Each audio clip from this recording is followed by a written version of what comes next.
नमस्कार, मैं मोहित कुमार और आप देख रहे हैं इस वक्त पंजाब केसरी टीवी का गुरुग्राम केसरी पेज। मेरे साथ इस वक्त महिला मोर्चा कार्यकारिणी सदस्य वैशाली तोमर हमारे साथ हैं और इन शख्सियत से मैं आपको पहले रूबरू करा दूं कि जो मेरे साथ इस वक्त वैशाली तोमर बैठी हैं, ये अपने प्रदेश की महिलाओं को लेकर, महिला सुरक्षा को लेकर और हरियाणा सरकार द्वारा किए जा रहे कामों को लेकर काफ़ी जागरूक हैं और महिला सुरक्षा को लेकर भी काफ़ी चिंतित हैं। और जब अब डायल 112 की जो सुविधा महिलाओं के लिए शुरू की गई है उसको लेकर काफ़ी खुश हैं। हम इनसे आज बात करेंगे कि अपने प्रदेश की, अपने ज़िले की जो महिलाएं हैं उनके लिए क्या कुछ इनके पिटारे में है, क्या उनके लिए भविष्य में करने वाली हैं, किस तरीके से महिलाओं की आवाज़ को बुलंद करने का काम करेंगी। वैशाली जी, नमस्कार आपका। नमस्कार आपका और स्वागत है आपका हमारे गुरुग्राम केसरी पेज पर। जी, धन्यवाद करती हूँ। वैशाली जी, सबसे पहले आज हम पहला टॉपिक गणेश चतुर्थी पर आपसे आज हम डिस्कस करेंगे महिला सुरक्षा। हम प्रदेश को छोड़कर पहले बात करते हैं ज़िले की। तो बताइए कि ज़िले में जो महिलाएं हैं, क्या लगता है सुरक्षित हैं? जी, धन्यवाद। मैं पंजाब केसरी का धन्यवाद करना चाहूँगी सर्वप्रथम कि आज बहुत ही अच्छा दिन है सिद्धिविनायक का, और सभी देशवासियों को गणेश चतुर्थी की शुभकामनाएं देना चाहूँगी। बहुत ही अच्छा विषय आपने लिया है, लेकिन विषय के साथ साथ सबसे पहले मैं बताऊं कि गणेश जी जो हैं वो विघ्नहर्ता हैं, और विघ्नहर्ता की अगर बात होती है तो विघ्नों का तो वैसे ही नाश हो जाता है। और रही बात महिलाओं की सुरक्षा की, जो मुख्यमंत्री जी ने कार्य किया है, जब जागो तभी सवेरा, बहुत ही अच्छा उन्होंने निर्णय लिया है। सभी महिलाएं इससे खुश हैं क्योंकि महिला सुरक्षा एक अहम मुद्दा है।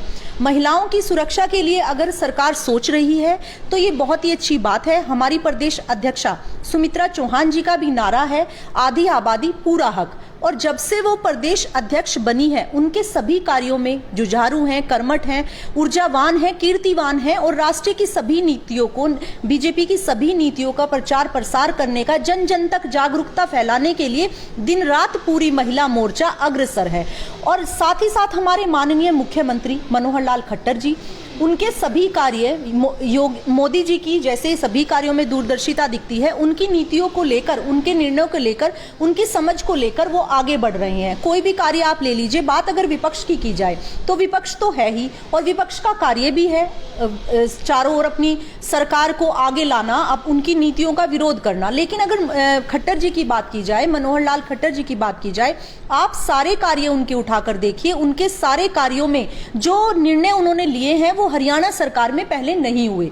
बात अगर महिलाओं की है तो गुड़गांव की महिलाएं आप देखते हैं कि सभी महिलाएं घर से निकलती हैं, कुछ महिलाएं कॉल सेंटर में भी जॉब करती हैं, most of the ladies working हैं जो रात को घर से बाहर जाती हैं। तो ये बहुत ही अच्छा निर्णय है क्योंकि हर जगह परिवार साथ नहीं दे सकता, हर जगह भाई नहीं आ सकते। लेकिन एक आप, ये कोई ऐसा वो नहीं है कि एक डायल आपने 112 नंबर चला दिया है, आप देखिए चौराहे पे आपको हर जगह वैन खड़ी हुई मिलेंगी, जब भी फोन करेंगे तभी आपको साथ साथ सुरक्षा मुहैया कराई जाएगी। धीरे धीरे इससे क्या होगा कि जो असुरक्षा का जो भाव महिलाओं में था उनको बहुत सम्मान महसूस होगा, और धीरे धीरे जैसे असुरक्षित भाव ये फैल रहा था और घटनाएं दिन पर दिन दुर्घटना बढ़ रही थी, उन दुर्घटनाओं में भी कमी आएगी।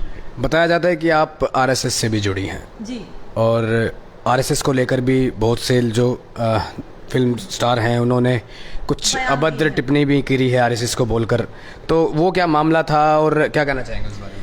बिल्कुल, आपने बहुत ही अच्छा सवाल किया है। मैं तो ये चाहती हूँ कि आरएसएस से मैं ही नहीं, आरएसएस से पूरे हमारा ये हिंदू राष्ट्र है और इस सभी को जुड़ना चाहिए, क्योंकि आरएसएस जो है वो स्वयं सेवक संघ, यानी जो स्वयं से सेवा करना चाहता है राष्ट्र की।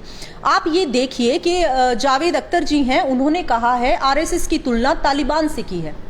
तालिबान तोड़ने का काम करता है, आरएसएस जोड़ने का काम करती है। आरएसएस महिलाओं को सुरक्षित, सक्षम, शिक्षित बनाने का काम करती हैं। आरएसएस में ऐसी कई विंग हैं, ऐसी कई विंग चलाई हुई हैं, दुर्गा वाहिनी, जिसमें महिलाओं को सब शिक्षा के साथ साथ उनको मजबूत बनाने का भी काम किया जाता है। वो अपने आप को सुरक्षित रख सकती हैं, उनको मजबूत किया जाता है। अभी आप देखिए कोरोना जैसे काल में आरएसएस ने कितना बढ़ चढ़कर काम किया है और स्वयं से किया है।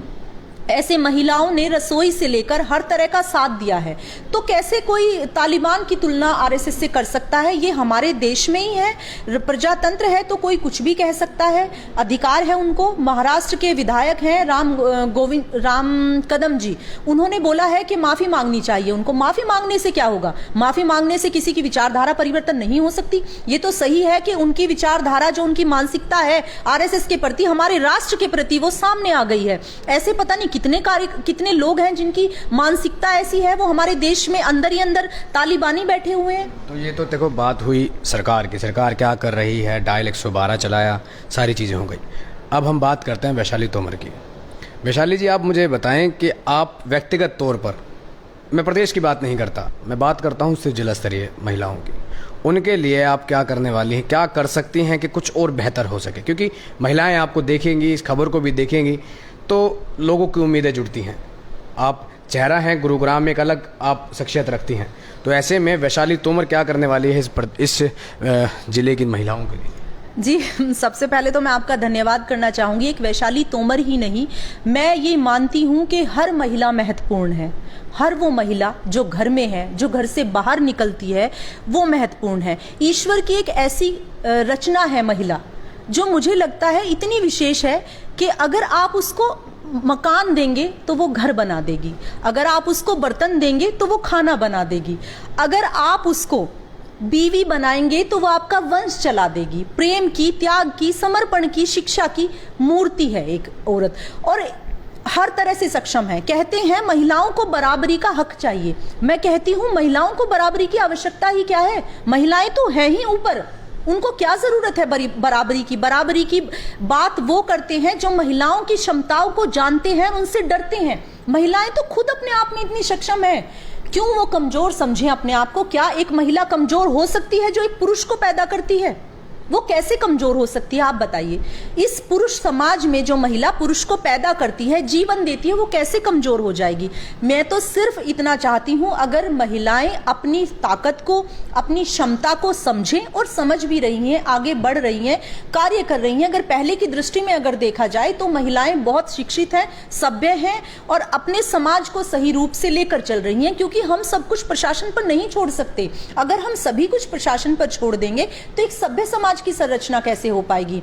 तो मेरा सिर्फ यही कहना है, यही मैं चाहती हूं कि सभी महिलाएं दिल खोलकर, उनके पास अगर थोड़ा सा भी समय वो बचता है, जो समय वो अपने परिवार को देने के बाद, अपने बच्चों को देने के बाद, अगर उनके पास एक छोटा सा भी समय बचता है तो वो राष्ट्र की उन्नति में निकालें। क्योंकि जिस राष्ट्र की महिलाएं शिक्षित होंगी, सभ्य होंगी और राष्ट्र को उन्नति के रास्ते पर ले जाएंगे, उस राष्ट्र को तरक्की के शिखर को छूने से कोई नहीं रोक सकता। तो मतलब बेसिकली अगर हम बात करें तो बेटी बचाओ बेटी पढ़ाओ की ओर भी आपका थोड़ा सा जो है तो मतलब कि शिक्षित होना आपका सीधा तौर पर है। तो इस शिक्षा को बढ़ावा देने के लिए जिला स्तरीय तौर पर क्या काम करने वाली हैं आप?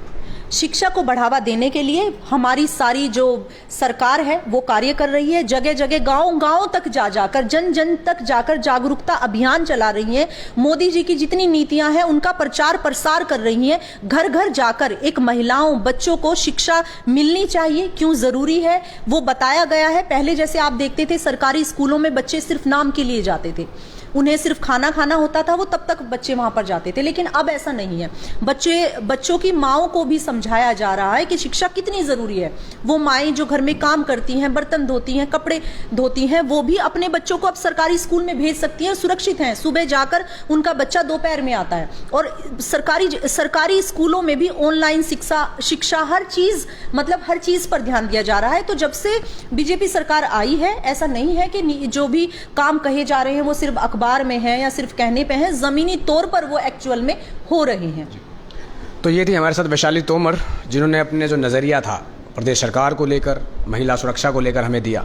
ऐसे में गणेश चतुर्थी के बाद से ही हम अब जो है महिलाएं हैं इस ज़िले की, उन सभी महिलाओं से इसी प्रकार से बात करेंगे और उनके जो नज़रिए हैं सरकार के प्रति, सुरक्षा के प्रति, किस तरीके के वो रखती हैं, क्या उनको लगता है कि वह चाहे वो किसी पार्टी से जुड़ी हो या ना जुड़ी हो, मगर क्या व्यक्तिगत तौर पर महिलाएं इस शहर के अंदर अपने आप को सुरक्षित मानती हैं या नहीं? इन सभी मुद्दों पर हम लगातार अलग अलग महिलाओं से बात करेंगे। हमारे साथ फिलहाल वैशाली तोमर थी, जिन्होंने बताया कि किस तरीके से जो है डायल 112 का नंबर जो शुरू किया गया है उससे महिलाएं सुरक्षित महसूस करती हैं, और सबसे ज़्यादा इनका जो फोकस है वो सबसे ज़्यादा महिला शिक्षित होने पर है कि अगर महिलाएं शिक्षित होंगी तो महिला अपने आप को सुरक्षित भी करना अपने आप को कर लेंगी।